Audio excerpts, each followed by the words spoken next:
Can you tell me about how you got interested in the Chicago Lighthouse? It started when I was growing up. I had a blind aunt, my mother's sister, and Aunt Frances used to come every summer and spend 3 weeks with us at Edgecliff.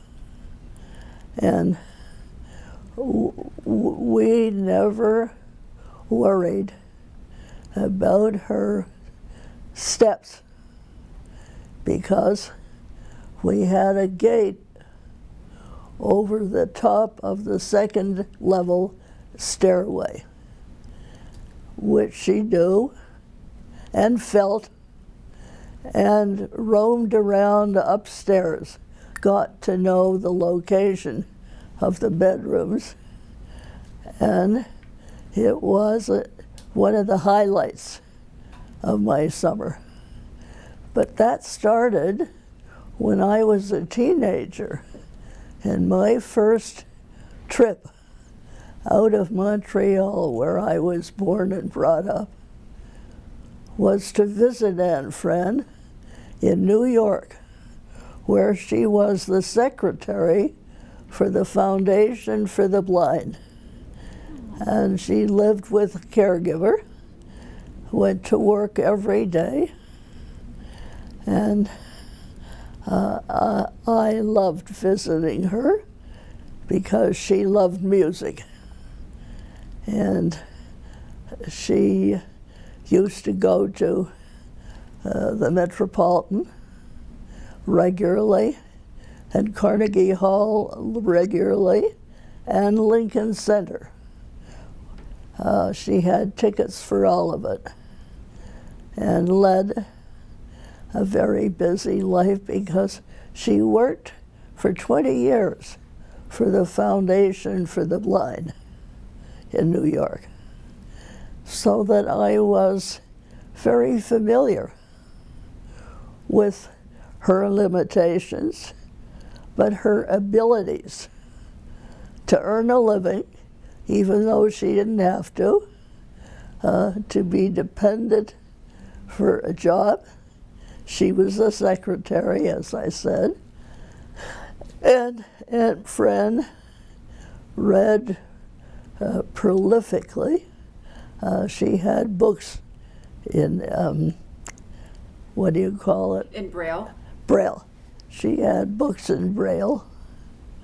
And her caregiver read to her also. So, and she had, I think, 2 or 4 years at the Hadley School for the Blind, which I think is in Evanston. Winnetka. Winnetka? Winnetka. Yes. She had that. So that started your interest? Exactly. Your sensitivity for people who are blind. I watched how Aunt Fran functioned. Her father bought her a house in a suburb of Montreal where we all lived. And a nephew of hers was very interested in gardening. So she used to plant her garden with him every spring. And then when you went to visit her, she will tell you about the flowers in the garden and where they were. And the smells. And I'm sure they smelled beautifully. It was a sensory garden? Yes. Not so much the odor, though, but she had memorized where the flowers were and what flowers were in each location that she selected. And she'd take you around her garden and tell you exactly what flowers were what location. Sure. And So I saw that function. I saw what a complete life she built for herself because she had the means. And that struck me very deeply, that you can have a full life with certain limitations. But if you have the resources, you can, with the assistance of a caregiver, have a full life. And when I say full, I'm talking about music, I'm talking about theater, I'm talking about concerts. She did all of that. And she was fascinated by our art collection. Sure. And she, in our home at Edgecliff in Winnetka, would go around the house and she'd ask me to tell her what was in the particular paintings, where they were, and what the subject matter was, what the colors were, so that she entered into a very full life. And so when you learned about the lighthouse, you already knew, well, A, you had a personal relationship Exactly. with your aunt who was previously... And that made the Lighthouse program so much more real and important to me as I thought about my aunt's life and her blessings because she had the resources. And so with our, maybe talk about how you have friends and you've known people who are older adults and they haven't been able to get out. They need socialization. I spend the winters in a senior citizen residence. There are about 300 of us between two buildings, right on the waterfront of the Intercoastal Waterway. And we have many seniors. It is for seniors, but we have many seniors, which varying degrees of vision limitation. And so I see some of them with white canes. I see some of them on the arm of a caregiver. And I'm the only one, I guess. I go to Sabbath services Friday night. And of course, I sit there without a prayer book because I can't see anything, way of reading. And there are other seniors who come up to me and ask me to tell them what services I have in Chicago. And we don't have those kinds of services in Boca Raton. So I go to synagogue every Friday night, and of course I sit, and I don't see anything, so I don't take a prayer book. But my memory is peculiar in that it doesn't function evenly. And I grew up in a very traditional home where my attendance at synagogue was an obligation, not a choice.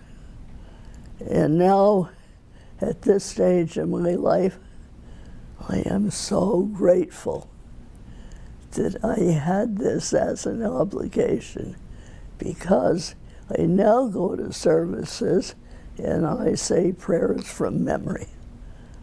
That's beautiful.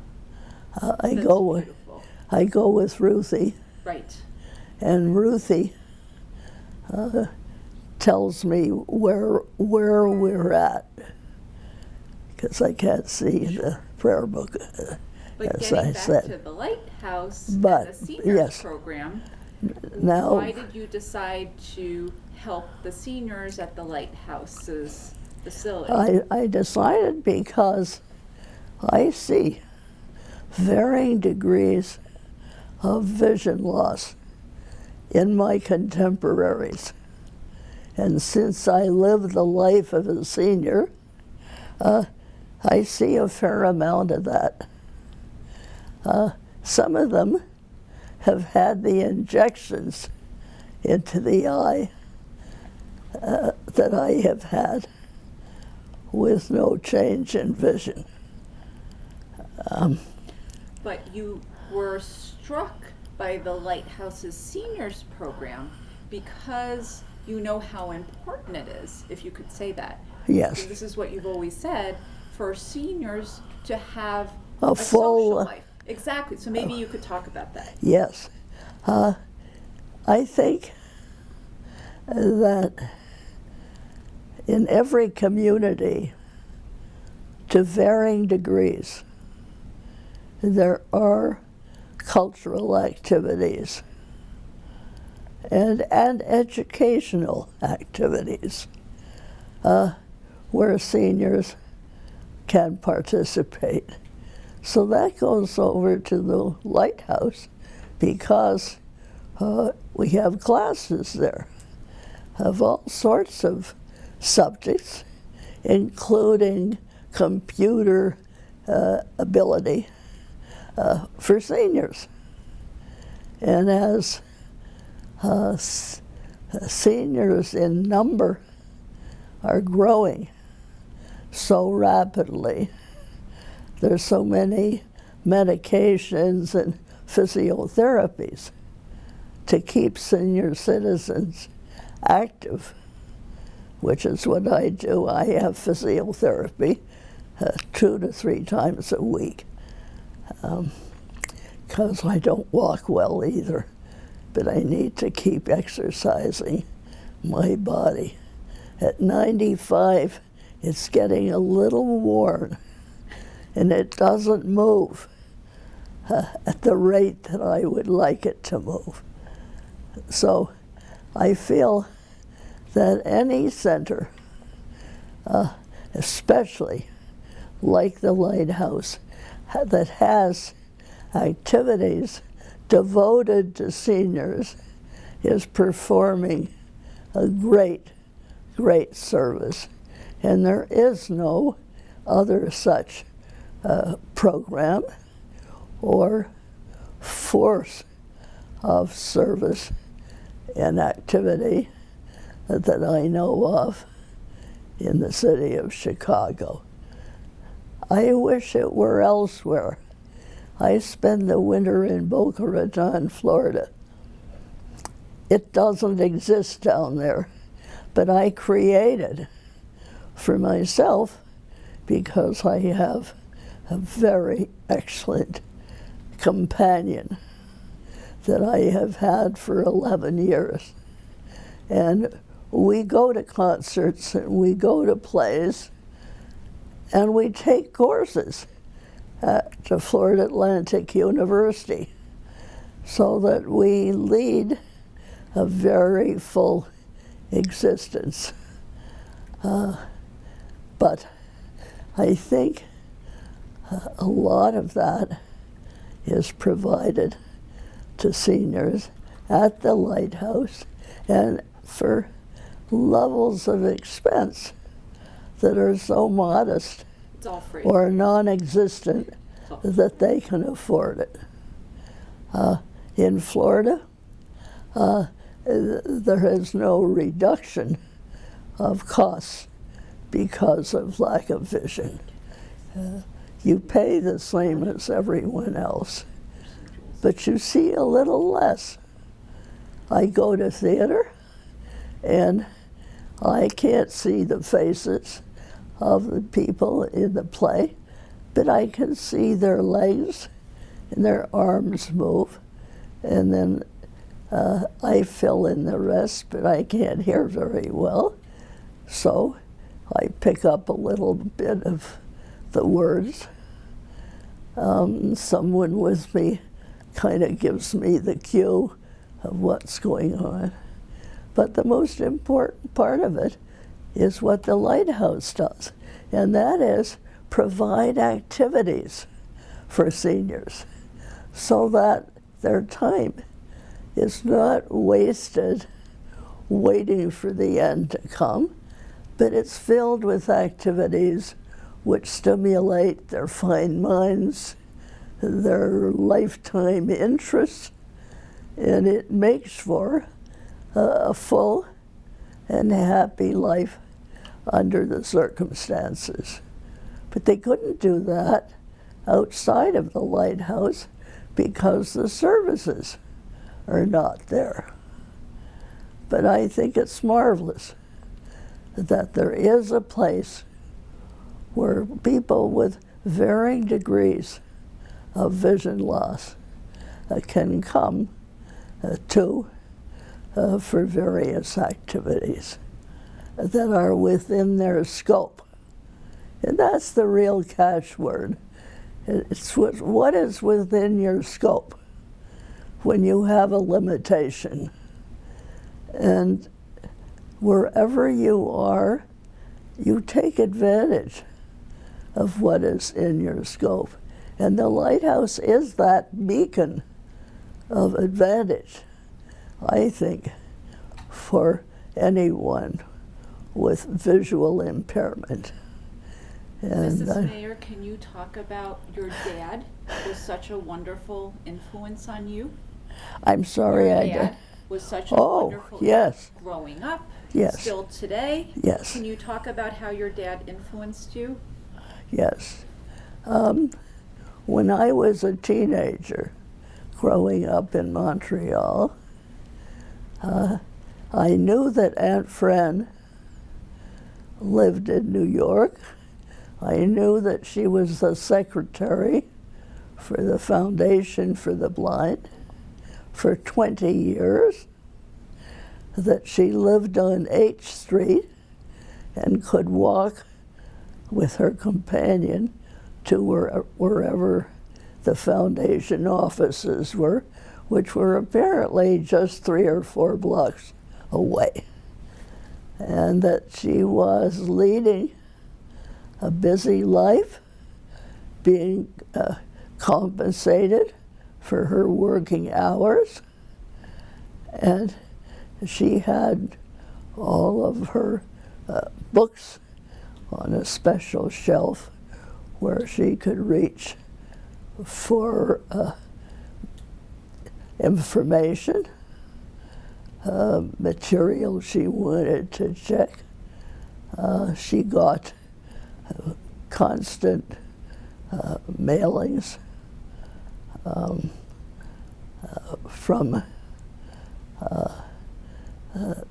the likeness of the lighthouse in Montreal. And I was going to say, if I haven't already, that she had season tickets to the New York Philharmonic, to I'm trying to several other music groups in New York, so that she was very busy. But your dad was an influence on you in terms of teaching you about giving. Yes. Maybe you could talk about Yes. that to organizations Yes. who you admired. I grew up in a home that didn't have a picture on the wall. The only musical instrument we had was a wind-up Victrola. In those days, my parents lived very modestly, had no resource for any cultural facilities in the community. But as my father's business income grew, he began to expand his support of many cultural activities. And when I saw what he was doing, he made it clear to me that he built his business empire, it turned out to be. He founded the Sara Lee Corporation, and he made it clear that for those who are given the privilege of resource have an obligation as great and greater than the resource itself to continue to support community activities, and especially those with any kind of physical impairment because of Aunt Frances, because this was his sister-in-law. Also, I learned from my dad early on a saying that he would use very often in the process of building the Sara Lee Corporation, and that was, if at first all obstacles must be overcome, therefore nothing will ever be accomplished. And I do think that that applies to people with about any physical disability. And I would put the loss of vision is a major one. So I learned that from Dad. I will repeat, if at first all obstacles must be overcome, nothing will ever be accomplished. And it was so true in his life, with not even a 12th grade education. He was able to surmount all kinds of obstacles in the process of his financial growth.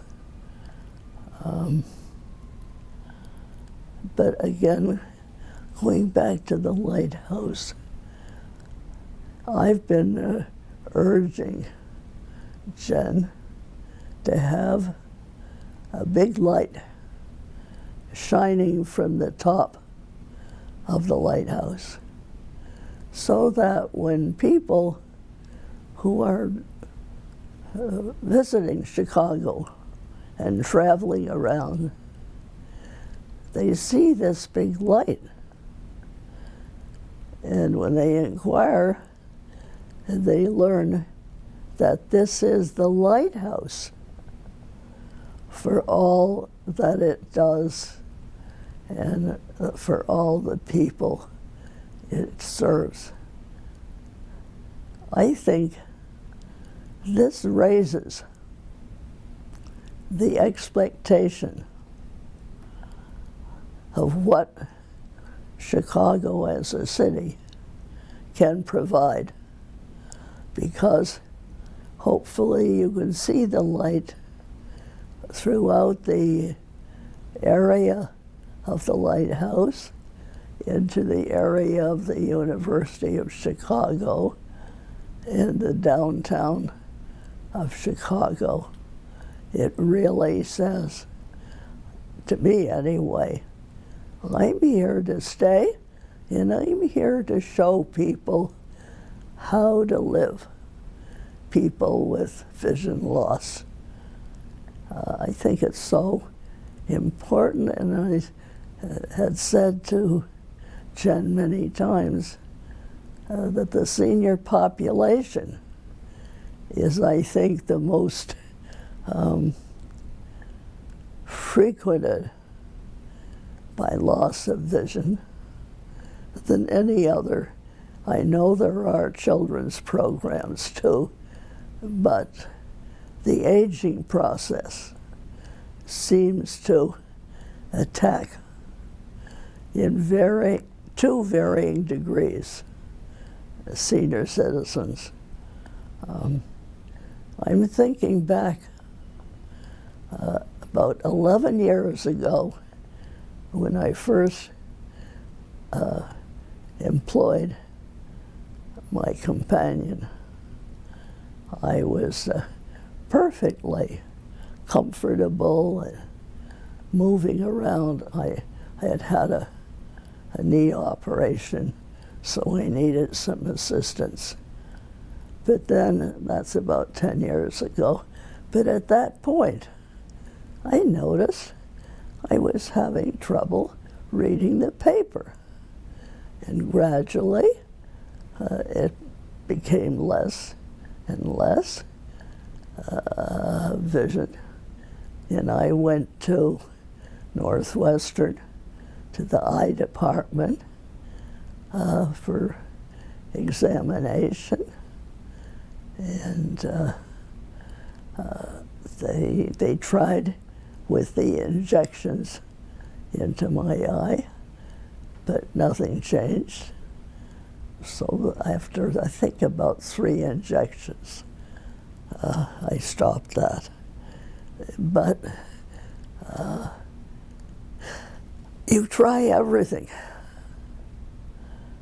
and you hope that something will help you.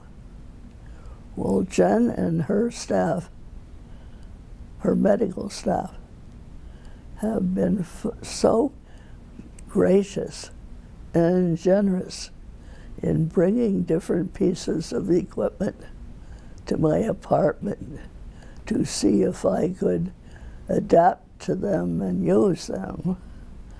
And unfortunately, I haven't been a good student. I have had difficulty using some of the equipment. But what I want to emphasize is the fact that the staff was so eager to help me. And they sent representatives to my apartment with different kinds of equipment. And unfortunately, I failed. And I just have to use my companion's eyes or my grandchildren, so I know what is going on. And I have a lot of trouble trying to eat. Unfortunately, I don't see the different foods on a plate unless they are so bright and glaring. So most of the time, I don't know what I'm eating, and I'm not very hungry. So it affects my selection of foods. And in some strange way, it has affected my taste buds. And so I can't see the food, and it doesn't taste anything, but I feel the texture. So that helps. But again, that only reminds me in so many ways, all day long, of what the lighthouse does for people in my age group who don't have the home support that I'm privileged to have, and who have to get along as best they can with the assistance of a family member or friend. The other part of what I think is so marvelous is the lighthouses industry. The fact that people with varying degrees of loss of vision can work in their workplace and create these clocks, I think is just so marvelous, respectful that they are workers and that they are compensated for their work. It does so much for their self-image that I think it's marvelous. So it's a lighthouse for light in so many people's lives, helping them to do things that they never thought they could. And the marvelous part of that is the children who go there know that in their lifetime there are these possibilities for work, for involvement, and I think that's an important part of the Lighthouse program, because these children are going to grow up with having developed some skills so that they can go out and earn a living. For all of these reasons, I think that the lighthouse is what it says. It brightens the lives of all ages who have this visual difficulty. Amazing. What was beautiful. Is Absolutely beautiful. Is that what you wanted? It was above and beyond what we wanted. So Oh, thank you. She kept going back to the lighthouse, and it's great. Yeah, you were amazing. There's so many beautiful pieces. We won't be able to use all of it, Oh, use what you want, dear. but we'll have some beautiful